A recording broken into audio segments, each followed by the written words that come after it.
자, 하나님의 말씀 사도행전 16장 말씀 보겠습니다. 6절부터 10절까지 보겠습니다. 성령 읽겠습니다. 시작. 성령이 아시아에서 말씀을 전하지 못하게 하시거늘 부르기아와 갈라디아 땅으로 다녀가 무시아 앞에 이르러 비두니아로 가고자 애쓰되 예수의 영이 허락지 아니하시는지라 무시아를 지나 드로아로 내려갔는데 밤에 환상이 바울에게 보이니 마게도냐 사람 하나가 서서 그에게 청하여 가로되 마게도냐로 건너와서 우리를 도우라 하거늘 바울이 이 환상을 본 후에 우리가 곧 마게도냐로 떠나기를 힘쓰니 이는 하나님이 저 사람들에게 복음을 전하라고 우리를 부르신 줄로 인정함이라라. 아멘. 네. 사도행전에 보면은 스스로 하나님의 종이 된 사람들의 얘기가 없습니다. 하나님께서 사람들을 택하십니다. 내가 하나님의 종이 되고 싶다 해서 되는 것이 아니라 하나님의 종은 하나님으로부터 부름을 받는다고 하는 것입니다. 그리고 그들은 하나님이 시키시는 일을 합니다. 그래서 우리는 사도들이 복음을 전한 그 기록이 사도행전인데 사실 엄밀히 얘기하면은 사도행전은 사도들의 행전이 아니라 성령의 행전입니다. 그래서 성령 행전 그렇게 붙이는 게 더 적당한 이름입니다. 사도들이 어떤 일을 한 것이 아니라 하나님의 성령님께서 주인이 되셔서 그 일을 그의 종들에게 시키신 것입니다. 그러므로 하나님의 일이라는 것은 하나님께서 하시는 것입니다. 영적인 일이 뭐냐? 영적인 일은 하나님께서 하시는 일이다. 이렇게 말할 수 있습니다. 그래서 우리가 이 영적인 일은 우리의 기분이나 감정이나 우리의 의지나 우리의 판단에 따라서 시작되어서는 안 됩니다. 하나님께서 다메섹으로 예수 믿는 자들을 핍박하기 위해서 급히 가고 있는 사울을 하나님께서 부르셨습니다. 하나님이 직접 부르지 않았으면은 성경에 나와 있는 바울이라는 사람이 있을 수가 없어요. 하나님이 직접 부르신 것입니다. 하나님이 부르기 전까지는 그는 예수 믿는 자들을 박해하는 자였습니다. 하나님께서 부르셨어요. 그러면 하나님께서 부르시면 그 다음에는 어떻게 하느냐? 하나님께서 그들에게 지시하십니다. 근데 이거는 사도행전에 기록되어 있는 사도들에 대해서만 하나님께서 그렇게 하시는가 이렇게 생각하면 오해입니다. 우리도 똑같아요. 우리도 하나님께서 불러주시지 아니하시면 우리가 어떻게 하나님의 자녀가 될 수 있겠는가? 요한복음 1장 보세요. 요한복음 1장 12절 13절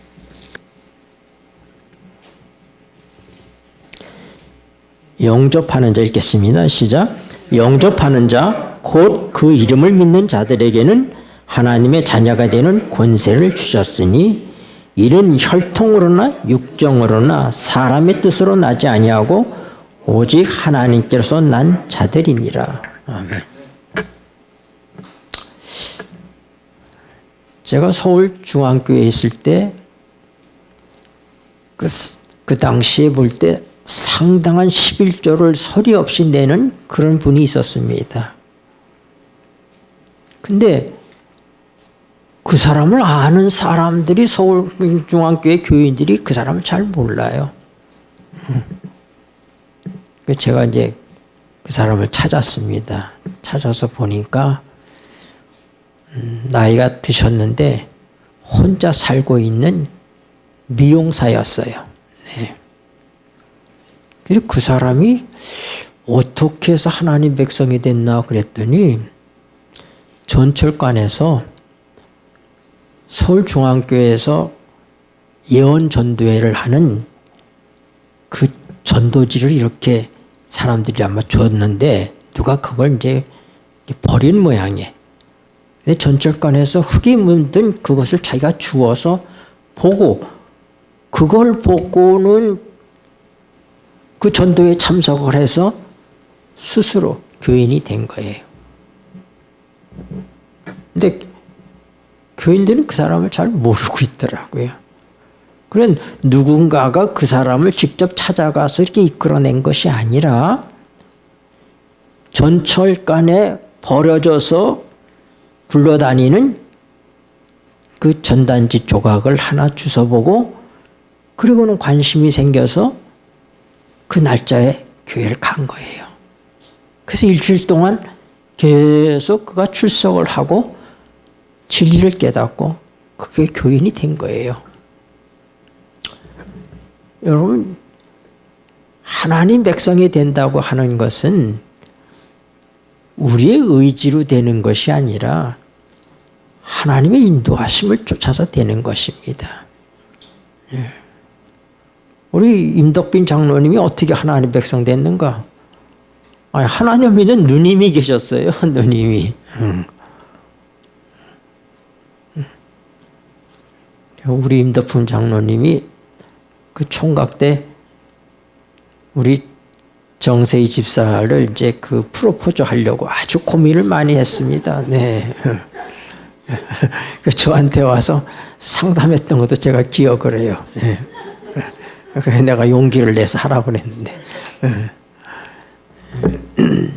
우리 정세희 집사는 원래 국어 선생님 출신에 숙대 숙명여자대학교 나와서 근데 우리 나종삼 형제 인도를 통해서 이제 우리 남북교회 이제 오게 됐죠. 이렇게 오게 돼서 그래서 참 하나님 백성이 돼서 또 저렇게 부부가 돼서 참 열심히 하나님을 섬기고 하나님 섬긴다고 농사도 많이 졌어요. 그냥 하나님을 잘 섬기기 위해서 다른 직업 가지면 안식을 잘 못 지키잖아요. 그러니까 가서 하우스 농사 이런 농사들을 서울 근교에서 오랫동안 했었습니다.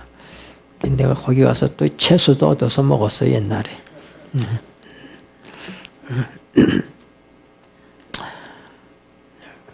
우리가 어떻게 하나님 백성이 되었는가? 저는 우리 집이 교회였어요. 시골에 피난 가서 저 충청도 청양 그 칠갑산 자락에 아주 시골 동네인데 자동차도 안 다녔었어요. 그 당시에는. 버스도 안 지나다니는데 이제 제가 조금 지나니까 한 1, 2년 지나니까 제가 한 3, 4학년쯤 됐을 때 버스가 한번 저쪽 공주에서부터 이렇게 와가지고 우리 동네를 저녁에 쓱 지나가요. 한번 지나갔다가 임천이라는 곳에 가서 그 차가 멈췄다가 거기서 자고 새벽에 또 이렇게 나가는 거예요. 그러니까 새벽에 한번 차가 버스가 나가고 저녁에 이렇게 돌아오는 버스 구경을 그때 한 거죠. 그러니까 물론 그 전에 제가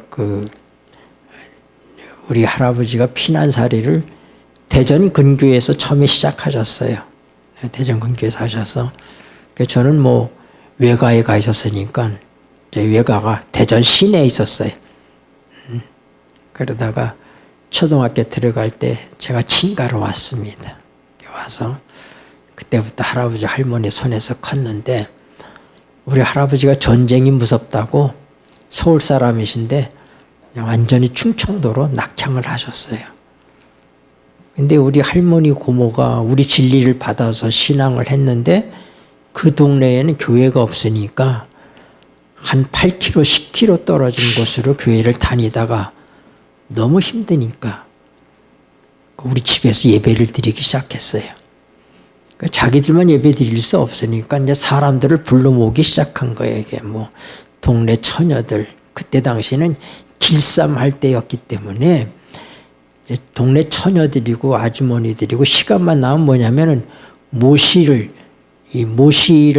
하는 그 배틀에 쓰기 위해서 그 모시를 잽니다. 이렇게 이빨 내서 이렇게 째요. 이렇게 가는 실처럼 만드는 일을 이게 다 손에다 이렇게 감고는 그것들을 하는데 그걸 다 갖고 우리 집으로 모입니다.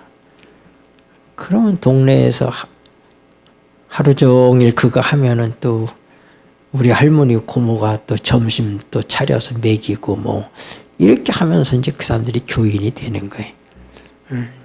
그래서 우리 집에서 예배를 드리니 나는 자연스럽게 교인이 된 겁니다. 늘 새벽이면은 엎드려 기도하는 우리 할머니의 기도 소리를 들으면서 그렇게 성장을 했어요. 그래서 우리 할머니가 이제 기도를 하시면 지금도 제가 거의 외웁니다. 우리 할머니 기도를. 하도 들어서.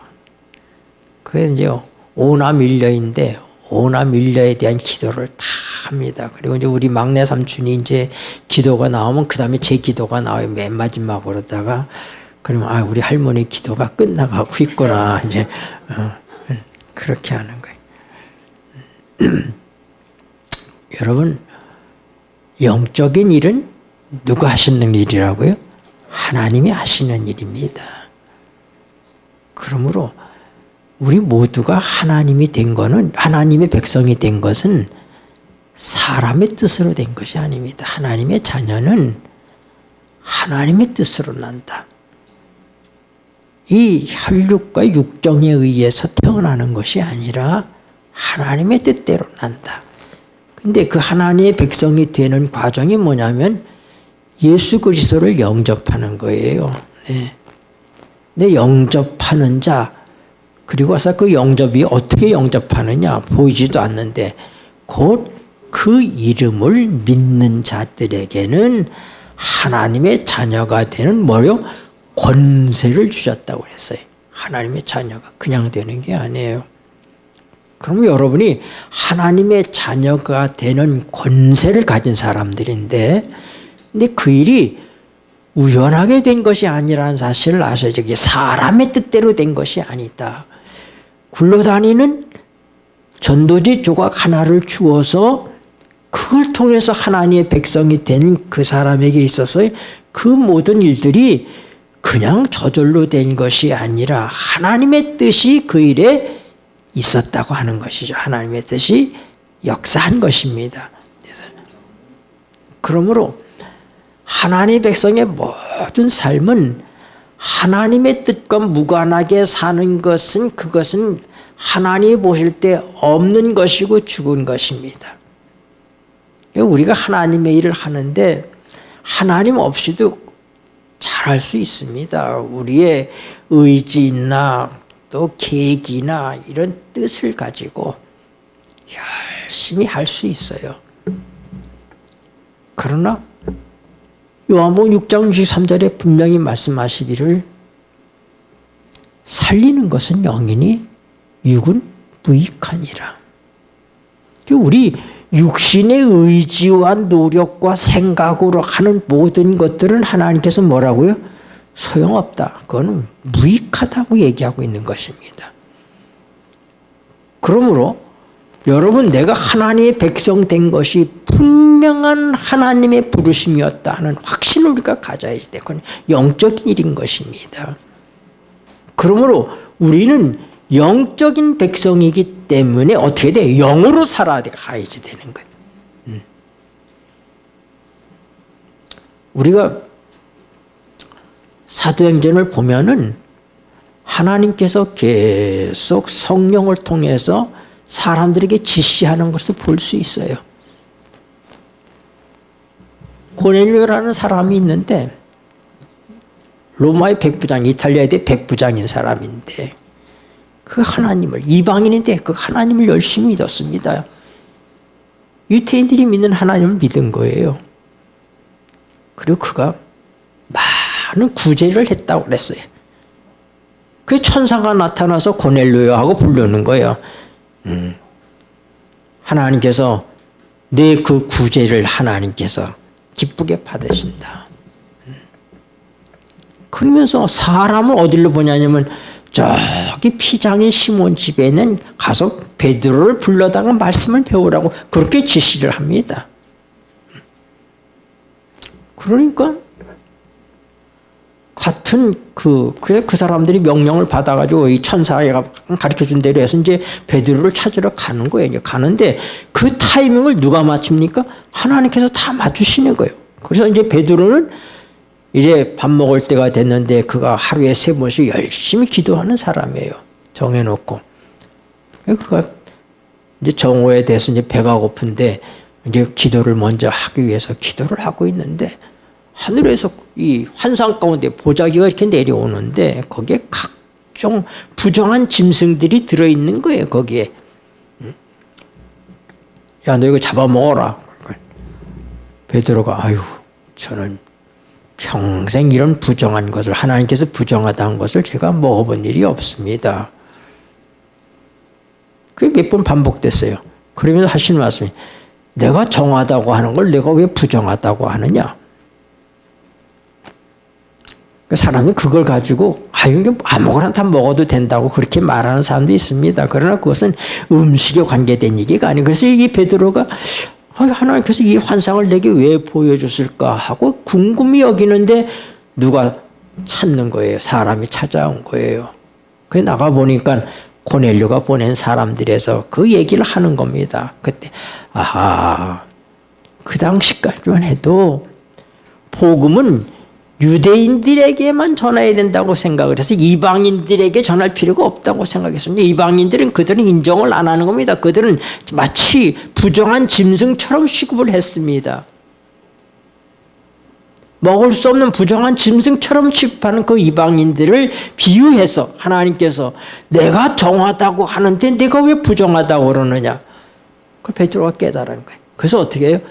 사람들을 데리고 하나님의 명령에 따라서 고넬료의 집으로 가는 것입니다. 하나님께서 인도하시는 거예요. 고넬료는 베드로가 오니까 얼마나 고마워하고 환대하는지. 그리고 그에게 얘기합니다. 하나님께서 어떻게 자기에게 명령하시고 그래서 베드로를 모셔오게 됐는지에 대해서 설명을 한다면 그게 하는 말이 이제 우리가 당신을 통해서 주시는 하나님의 말씀을 듣기 위해서 우리가 다 하나님 앞에 있습니다. 여러분, 하나님 백성은 다 하나님 앞에서 살아가는 사람들입니다. 사람들은 사람의 눈을 의식하고 살지만은 영적인 백성은 하나님의 눈 아래서 살아가는 사람들입니다. 사람이 볼 때나 안 볼 때나 우리 하나님께서 우리를 보시고 계시고 우리의 삶을 인도하시고 축복하시기 때문에 우리는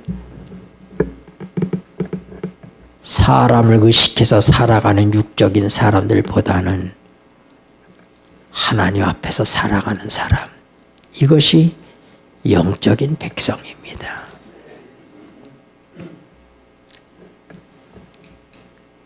여러분, 근데 하나님의 부르시고 말입니다. 이 사도 바울이 아시아 지역에서 복음을 전하려고 그랬어요. 그래서 근데 하나님께서 아시아의 복음을 전하지 못하게 하니까 그가 저 아시아의 북쪽 지방으로다가 가려고 했습니다. 그때 하나님께서도 막으시는 거예요.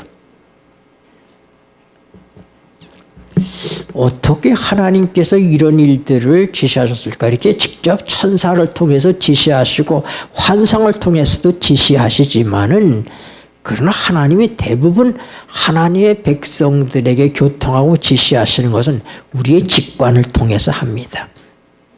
그래서 우리가 하나님의 성령에 통해서 우리의 직관이 아주 예민하게 주의 가르침과 주의 인도하심을 쫓아야지 됩니다. 네.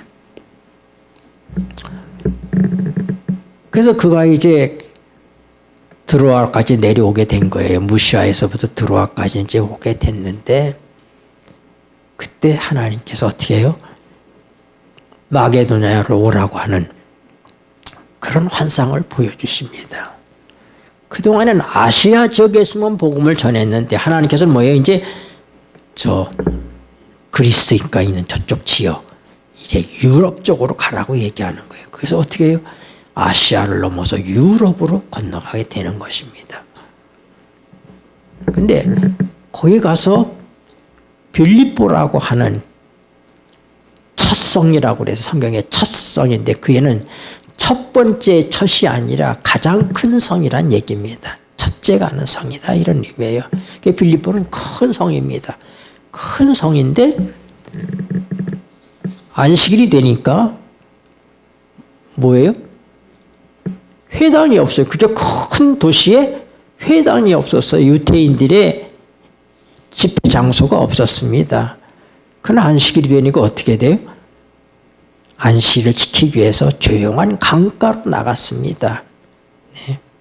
거기서 또 경과하는 유대인 여자 루디아를 만나게 되는 거예요. 그렇게 해서 이 빌립보에서 복음을 전하게 되는데 귀신 들린 여자가 계속 괴롭히는 거예요. 이들은 하나님의 종들이다. 귀신이 바른 소리는 하는 거예요. 그러니까 그러면서 막 쫓아다니면서 괴로움을 주니까 사도 바울이 아주 귀찮고 괴로워가지고 귀신을 내쫓아 버렸다. 그랬더니 그 귀신 들린 자가 점을 쳐가지고 그 주인들이 돈을 많이 벌었는데 귀신이 나가버리니까 점을 칠 수가 없잖아요. 그러니까 그 주인들이 나서서 이 바울의 일행을 고소하고 난리를 치게 돼가지고 우리가 아는 것처럼 빌립보 감옥에 갇히게 됐습니다. 한번 생각해 봐요. 하나님께서 내가 아시아에서 복음을 전하지 못하게 해서 저쪽 비두니아 쪽으로 가려고 이렇게 하는데 또 거기도 북쪽으로도 못 가게 하시고 그리고는 결국은 마게도냐를 부르시더니 마게도냐 와가지고 그거 한 게 뭐 있어요? 하나님의 명령대로 복음을 전하고 귀신 들린 자를 쫓아내는 것밖에 없어요. 그런데 뭐예요? 감옥에 갇히고 말았어요. 그럼 여러분 무슨 생각이 들겠어요? 아니 하나님, 내가 하나님께서 하는 대로 다 했는데 이 꼴이 뭡니까? 근데 우리가 사도행전 16장에 보면은 감옥에 갇혀서 바울과 실라가 하나님께 기도하고 찬양을 드려 찬미했다고 얘기하고 있어요. 그러니까 그들이 절망하지 않고 있는 것입니다. 왜요? 그들은 이 감옥으로 인도하시면 또 하나님이라고 믿고 있는 거예요. 그들. 네. 우리는 모든 것이 순조롭고 평화롭고 축복되면 하나님의 인도하심이라고 생각을 하는데 하나님께서는 어떻게 우리를 순탄한 길로도 인도하시지만은 험지도 보내신다는 사실을 알아야지 됩니다. 그럼 우리는 뭐 따라가면 되는 거예요. 사도 바울로 따라간 겁니다. 아니야 다를까? 옥토가 흔들리면서 착고가 다 풀어졌어요. 이렇게 붙들어 맸던 거 있잖아요. 이렇게 붙들어 맸던 거 죄수들 이게 다 풀어져 버렸어요. 그게 뭐예요? 하나님께서 건져내신 거잖아요.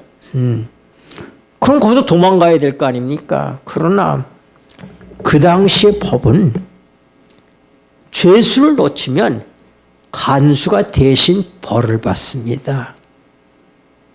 그들이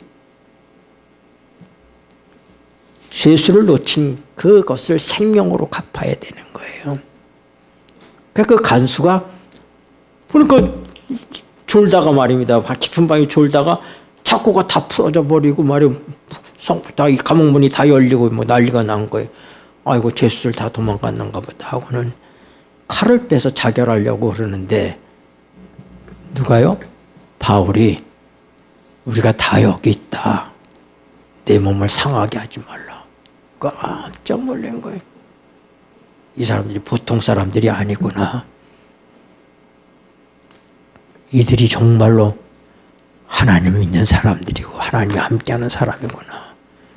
그래서 그가 어떻게 해야 우리가 영생을 얻겠습니까? 우리가 구원을 어떻게 받겠습니까? 하고 얘기하니까 그때 한 유명한 말이 뭐예요?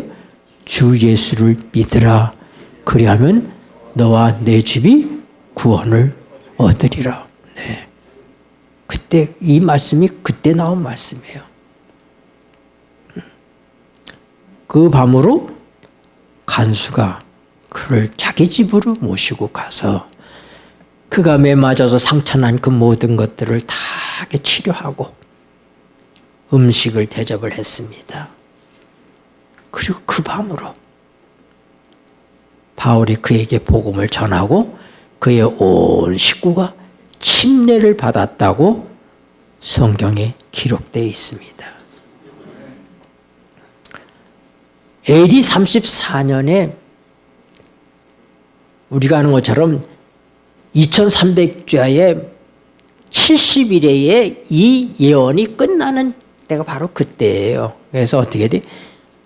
이 예수님이 AD 31년에 십자가를 돌아가시고 그리고 3년 반이 지나서 스데반의 순교를 비롯해서 극심한 유태인들의 기독교인에 대한 박해 때문에 그들이 이방으로 나가기 시작합니다. 우리가 사도행전 1장 8절에 보면은 전부 다 기억절 외웠죠? 오직 너희가 권능을 받고 성령이 너에게 임하시면 너희가 권능을 받고 어떻게 해요? 너희가 예루살렘과 온 유대와 사마리아와 땅 끝까지 이르러 내 증인이 되리라. 네, 그러니까 제일 먼저 복음을 어디서부터 전해야 돼? 예수님 십자가에 돌아가신 바로 이 박해의 중심지인 예루살렘에서부터 시작하는 거예요. 그리고 어떻게 해요? 온 나라 유대의 복음을 전하라 이 말입니다. 그 다음에 어디로 가라고? 사마리아로 가라. 사마리아는 뭐예요? 바로 유대에서 가장 가까운, 가장 이웃한 그런 이방이라고 볼 수 있죠. 그 다음에 어디로요? 땅 끝까지 이르러. 그렇게 했잖아요, 제자들이. 그러니까 이 박해로 인해서 빌립이 사마리아로 다 피난을 간 겁니다. 거기 가서 뭐 했겠어요? 하나님 백성이 피난 가면 뭐예요?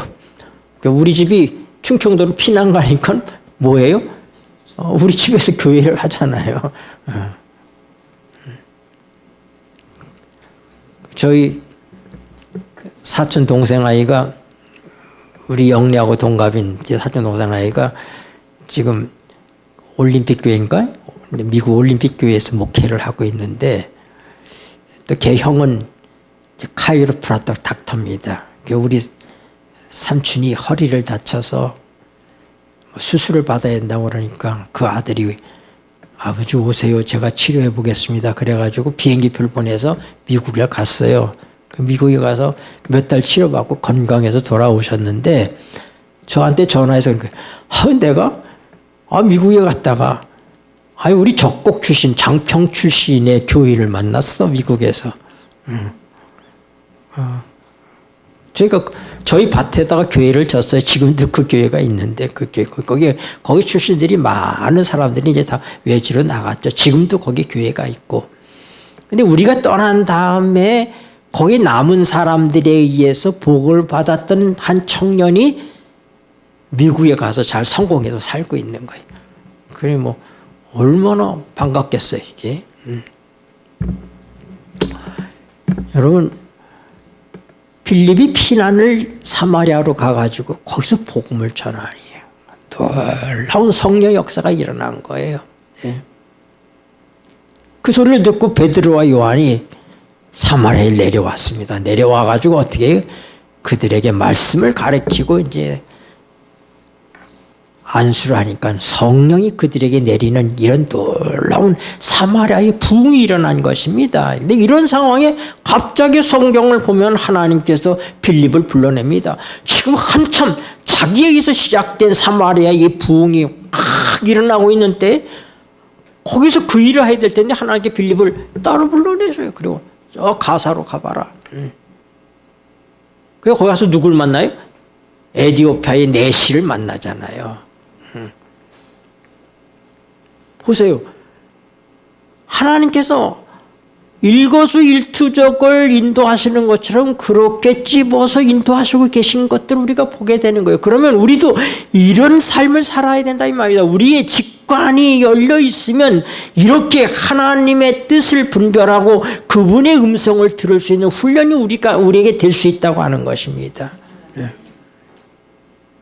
우리가 왜 열매 없는 삶을 사는가? 열심히 하나님의 일을 하는 것처럼 보이는데 그건 뭐예요? 하나님께서 하시는 일이 영적인 일이에요. 하나님께서 하시지 않고 내가 하니 그 열매가 없는 거예요. 육으로 하는 것. 우리의 혼의 생명으로 하는 것. 영의 생명이 아니라 혼의 생명으로 사는 삶은 하나님 앞에서 뭐한 것이다? 죽은 삶이라고 하는 거예요.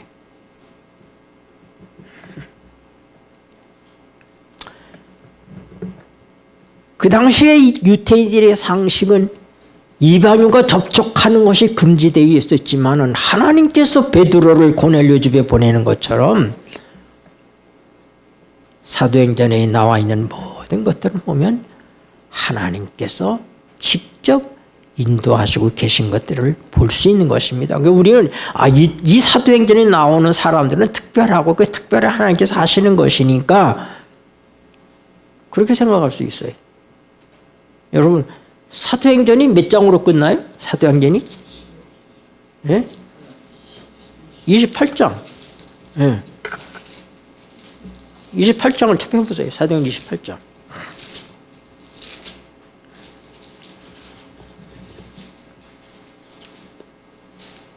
30절 31절. 바울이 온 이태를 자기 셋집에 유하며 자기에게 오는 사람을 다 영접하고 담대히 하나님 나라를 전파하며 주 예수 그리스도에 관한 것을 가르치되 그 많은 사람이 없었더라. 이 성경이 끝나는 것이 아닙니다. 이거 보면 여기 지금 끝나는 것 같지 않잖아요. 그렇죠? 네. 사도 바울이 지금 죄수지만은 특혜를 얻어가지고 셋집에 살면서 사람들을 만나고 이런 이 배려를 받아가지고 지금 그렇게 하나님을 증거하고 있는. 근데 그 이후에 그가 이제 순교를 당하죠. 그런 얘기 성경에 기록되어 있지 않아요. 그러면 그 뭐 사도행전은 후편이 있어야 된다 이 말입니다. 그건 언제까지? 예수님 재림하실 때까지 기록될 말씀이에요. 사도행전은. 사도행전은 무슨 얘기예요? 성령행전이다. 그러니까 우리 모두의 삶이 사도행전의 기록물로 남아있는 것처럼 하나님의 기록물에 우리의 모든 삶이 기록된다고 하는 사실을 알아야지 돼.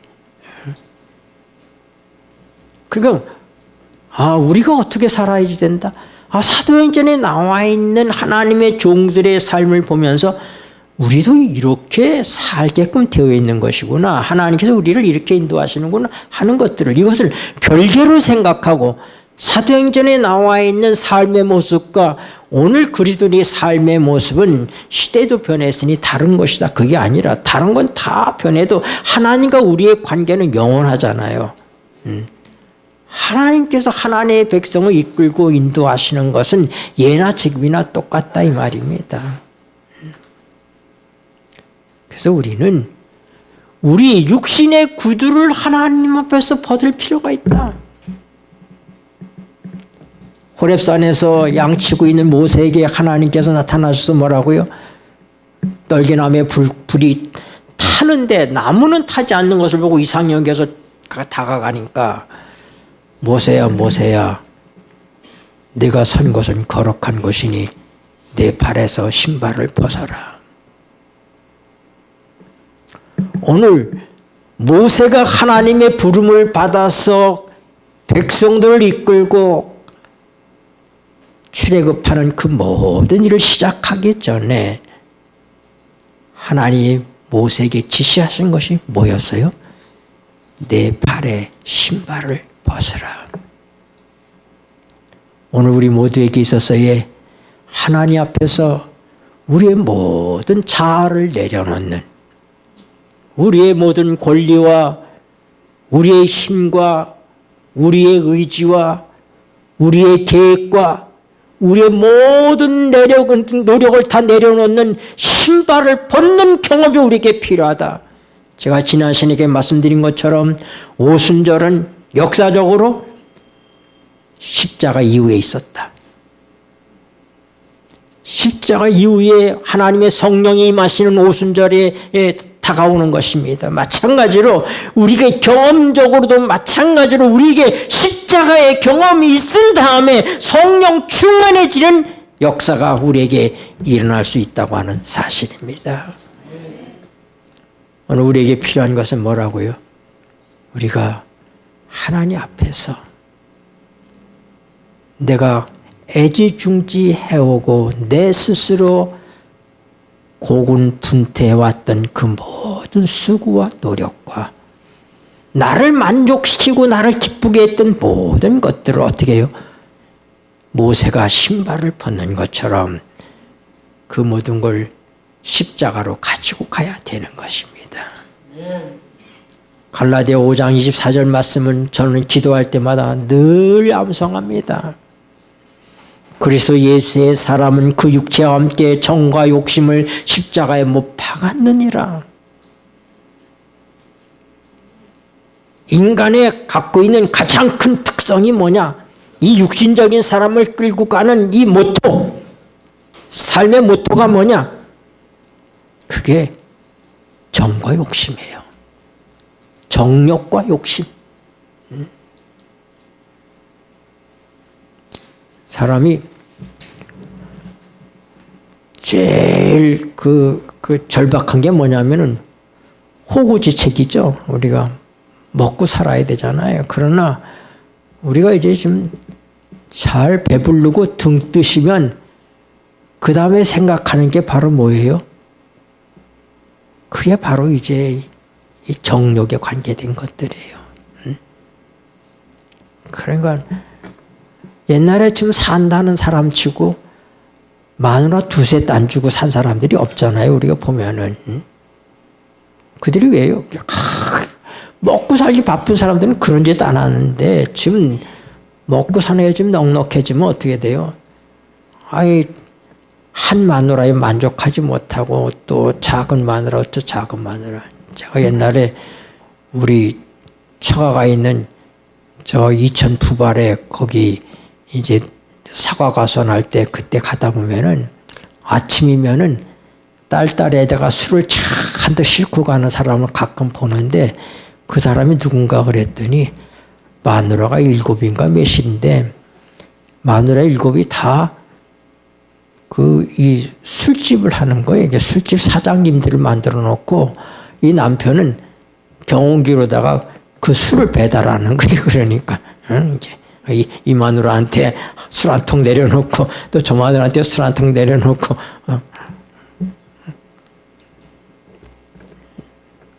여러분 정이라고 그러는데 정은 뭐냐면 정욕을 얘기하는 거예요. 정욕.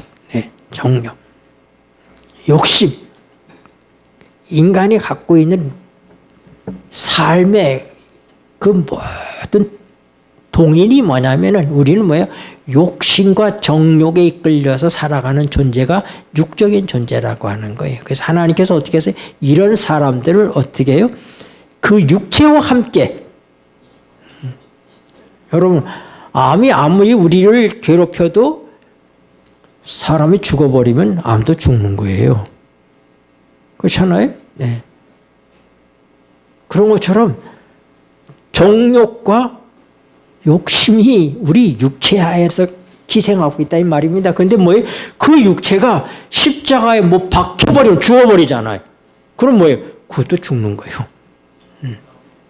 그러니까 오늘 우리에게 있는 끊어지지 않는 모든 것들이 있잖아요. 요즘에 뭐 정말 마약에 그 중독된 사람들, 요즘 우리 청소년들이 갖고 있는 심각한 중독은 뭐예요?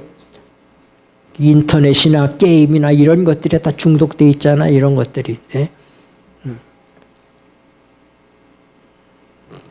여러분 우리가 끊을 수 없는 그 모든 것들을 내가 아무리 끊으려고 노력해도 안 되는데 뭐라고요? 내가 했다고 하나님께 말씀하시게. 내가 내 옛사람을 십자가에 못 박아 버리지 않았느냐.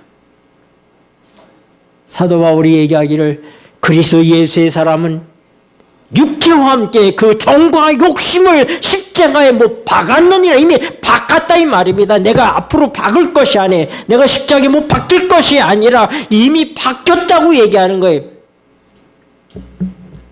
그래서 영적인 사람 하나님 백성은 보이는 것을 보고 사는 사람이 아니라 믿음으로 사는 사람입니다. 근데 많은 경우에 사람들이 이해하는 것과 믿음을 혼동합니다. 이해하는 것이 믿음인 줄 알아요. 아닙니다. 천재 차이입니다. 이해는 우리의 이성에서 하는 겁니다. 우리 혼에서 일어나는 거예요. 우리의 이성이 그 이치와 까닭을 이해했다. 알았다. 그리고 뭐예요?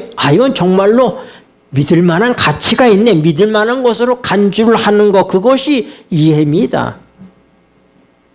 그러니까 믿음이라고 하는 것은 우리의 삶의 모든 것들이 무가치하고 우리가 죄인이라는 사실을 알고 하나님께서 우리를 구원하시기 위해서 우리를 주님의 십자가에 못 박아 버렸다는 사실을 알고 우리 자신을 십자가에 내어주는 것, 그것이 믿음이에요. 그래서 많은 사람들이 이해하는 것이 믿음인 줄 알고 그저 이해하는 것으로 이제 알았다 끄덕끄덕 하는 거예요. 언젠가 얘기했지만은 충청도로다가 이 대학생들이 학위 봉사대나 이런 걸 가면은요, 저녁 때는 이제 마을회관에서 집회를 해요. 그래서 가서 일손을 돕다가 사람들을 초청합니다. 오늘 저녁 7시에 마을회관까지 좀 와주세요. 얘기하면은 충청도 사람들은요, 알았슈 합니다. 알았슈. 다 알았슈 해요. 그 와가지고 이제, 넌 결과가 어떠냐 얘기하면은 다 오케이라는 거예요. 다 온다고 그랬대. 알았슈 했다는 거예요. 그래서 저녁 때 되면 하나도 안 와요. 그러니까 알았슈 하는 얘기는 뭐냐면 당신의 말 내가 그냥 알아들었다 이런 얘기야. 내가 간다 그런 의미가 아니에요. 충청도 사람들은 알았슈. 우리 보통 알았다고 그러면 뭐예요? 온다는 것으로 생각을 하잖아. 그러나 충청 사람들은 그게 아니에요. 알았슈 하면. 그래 지금 세상을 떠나는데 우리 강 집사님이라고 있는데 그분 남편이 충청도 사람이. 그 사람이 내가 그 집을 방문해가지고 교회 오시라고 그러니까 알았슈 그랬다고. 그래 그 강 집사가 집회 날에 이제 가자고 그런 거예요. 안 간다고 그러니까 아니 목사님한테 간다고 그랬잖아. 언제 내가 그랬냐는 거예요. 그러면 어른이 얘기하는데 그러면 아니요 하고 얘기할 수 있느냐 이거예요. 그냥 알았슈 하고 얘기하는 거지. 알았슈 하는 것은 믿음이 아니에요.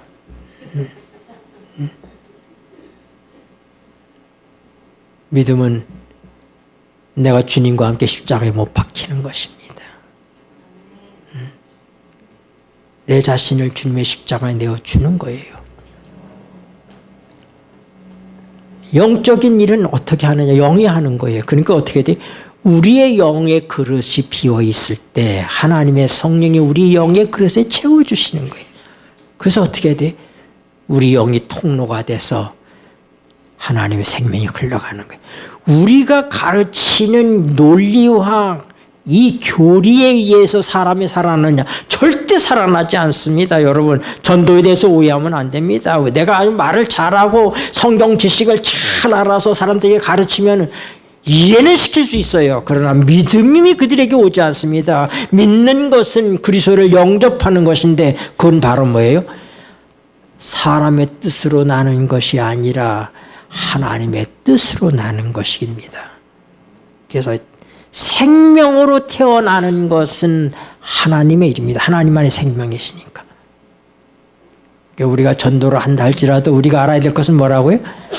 전도는 내가 그를 생명으로 이끌 수 있는 존재가 못 된다는 사실을 인정해야 됩니다. 그리고 어떻게 해야 돼?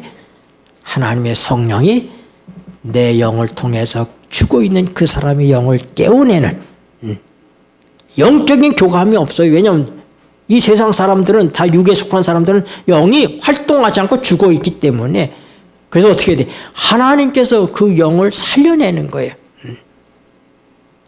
요한복음 5장을 보세요. 요한복음 5장.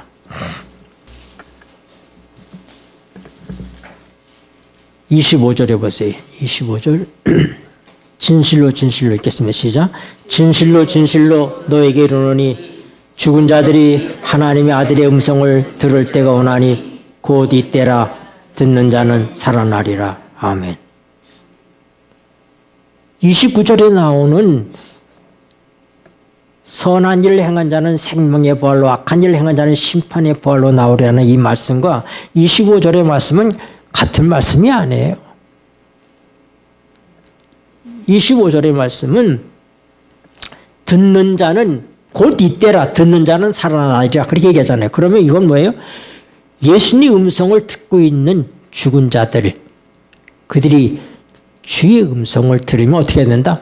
바로 살아난다. 우리는 하나님의 말씀을 전달하는 하나의 통로가 돼서 하나님의 영의 통로가 가서 사람들하고 접촉하면 누가요? 생명이신 그분께서 그들에게 역사할 때 어떻게 해요? 그들이 죽음에서부터 살아나게 되는 것입니다. 그래서 전도는 누가 하는 것이다 보니까 성령께서 하시는 거잖아요. 언제나 내가 마치 전도의 주인인 것처럼 주체인 것처럼 생각하지 않게 되길 바랍니다. 네, 난 하나의 통로예요. 통로. 그러니까 오늘 하나님의 성령이 내 안에 와 계시잖아요. 그럼 내가 영이 죽어있는 이방인을 만난다 이 말입니다. 육에 속한 사람을 만나요. 그러면 그때 어떻게 해요? 내 속에 역사하시고 와 계신 그 성령님이 내 영을 통해서 그를 타치합니다. 그래서 내 음성을 들을 때는 어떻게 된다? 들을 때 오난 곧 이때라.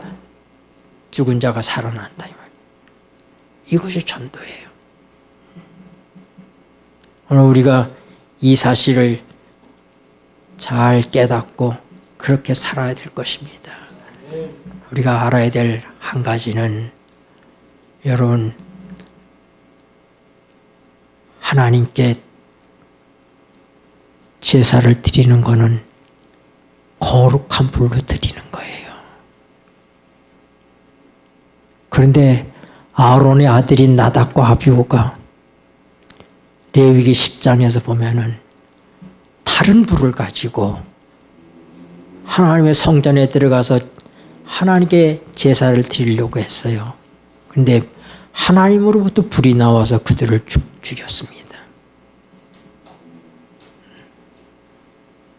하나님의 성령의 불이 아닌 다른 것으로 하나님의 일을 해서는 안 되는 것입니다.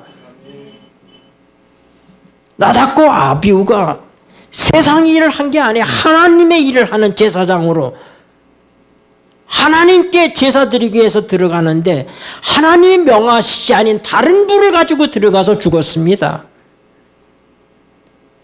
우리가 하나님의 일을 한다고 하는 것은 하나님의 성령으로 하는 것이지 우리의 의지나 우리의 기술이나 우리의 이론이나 우리의 지식으로 하는 것이 아니라고 하는 것을 우리가 알아야지. 다른 불로 해서는 죽습니다. 잘 준비된 설교로 아주 좋은 예화로 때로는 눈물을 흘리게도 하고 감동을 주고 그러지만은 하나님의 성령이 함께하지 않는 하나님의 성령을 통해서 전해지는 기별이 아니면은 사람들은 죽은 영으로 교회 왔다가 다시 죽은 영으로 돌아간다고 하는 것입니다. 다른 불의 제사가 얼마든지 있을 수 있는 거예요. 이것이 오늘 설교자가 갖는 두려움인 것입니다. 내가 준비한 말씀을 가지고 이해되도록 잘 이해시키고 좋은 예화를 통해서 또 즐거움을 주고 때로는 감정에 호소해서 눈물도 나게 하고, 그러나 이것은 하나님의 성령을 쫓아서 난 것이 아니에요. 거룩한 불이 아니에요. 인간의 이성에서 비롯된 것들이라고 하면은 여전히 죽은 영으로 왔다 죽은 영으로 돌아간다고 하는 것입니다. 오늘 우리가 이런 가짜 믿음과 가짜 설교와 이런 것들에 대해서 우리 스스로의 경각심을 가져야 될 것입니다. 제가 이제는 옛날에는 참 노트 없이 설교를 했는데, 제가 남북교에 있을 때도 별 노트 없이 설교를 했어요. 근데 지금은 내가 이렇게 노트에다가 설교를 일일이 다 적어봅니다. 정리해서 다 적고. 이것이 언제 내가 이렇게 또 이렇게 노트를 펼치면서 설교할 수가 없잖아요. 그러니까 어떻게 돼? 이걸 또 한 장에다 이렇게 또 정리를 해요. 네. 앞뒤로 다 정리하는데, 제가 지금 요게 시작하는 데거든요. 여기서 요까지 지금 설교를 했어요. 근데 요까지 여기 남아 있는데 시간이 다 지나가서 제가 설교를 마쳐야 될 것 같습니다. 하나님의 말씀을 쫓아서 시작된 일이라 할지라도 때가 되면 하나님께서 그 일을 중단시키실 때가 있습니다. 그럼 우리가 영적으로 분별하고 그 일을 멈춰야지 돼요. 하나님의 성령이 옮겨가시는 걸 따라가야 되는데, 그게 바로 뭐냐면은 사도 바울 시대에는 여자들이 하나님의 교회 가서 머리에 이렇게 쓰라고 그랬어요. 머리에 이렇게. 네.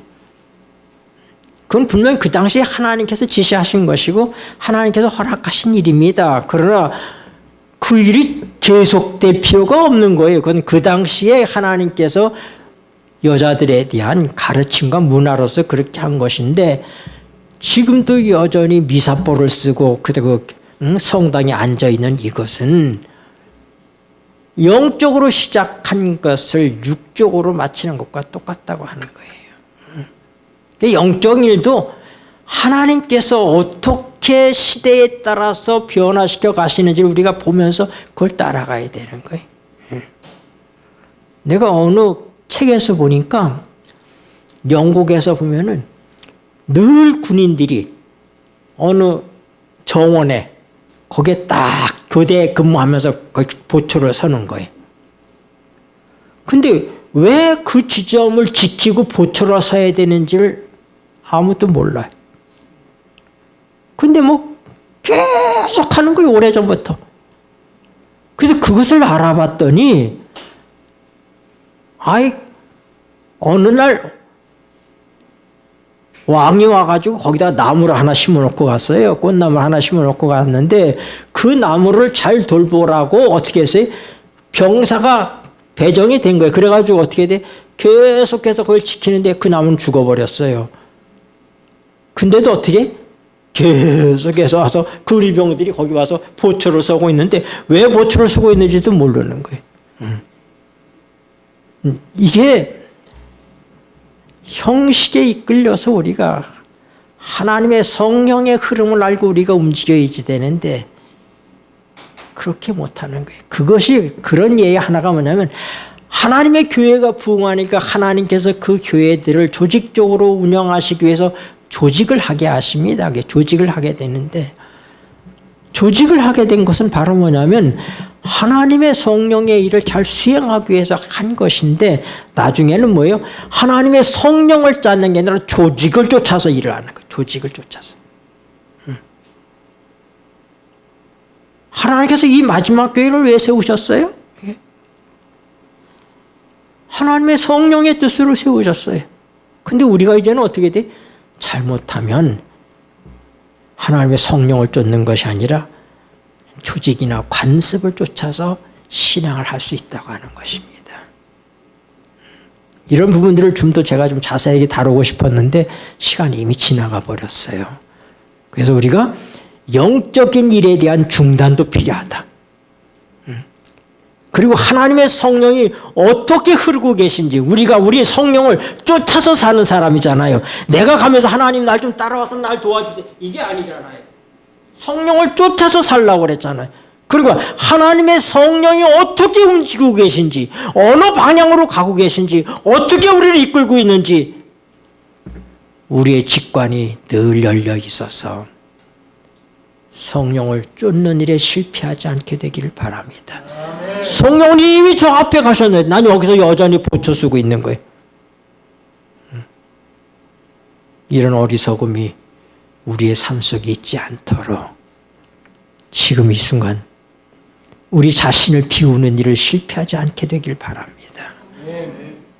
날마다 매 순간마다 바로 이 지금, 미룰 거 없어요. 바로 이 지금 하나님께 말씀드리세요. 따라해 보세요. 하나님, 지금 제가 여기 있습니다. 내가 주님께 나 자신을 드리기를 원합니다. 나 자신을 드리기를 원합니다. 있는 모습 그대로 주님께 드립니다. 주님보다 내게 더 소중한 것은 없습니다.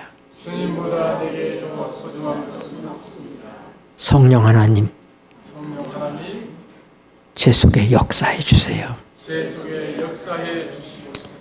주님의 십자가의 능력과 공로를 믿습니다. 여러분, 단순하게 기도하면서 주님을 지금 모시면 복잡할 거 하나도 없어요. 미루고 자시고 할 거 하나도 없어요. 계산하고 따질 거 없습니다. 지금 바로 여러분은 온전한 하나님의 성령의 사람이 될 수 있다는 사실을 믿으시기 바랍니다. 아멘. 기도하시겠습니다. 고마우신 하늘아버지,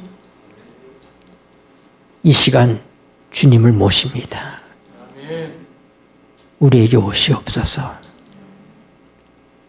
우리의 모든 내 자아에 속한 것들을 이미 주님의 십자가에 못 박았다는 사실을 믿습니다. 이제는 주님을 따라서 살기로 결심합니다. 우리를 인도하고 이끌어 주시옵소서.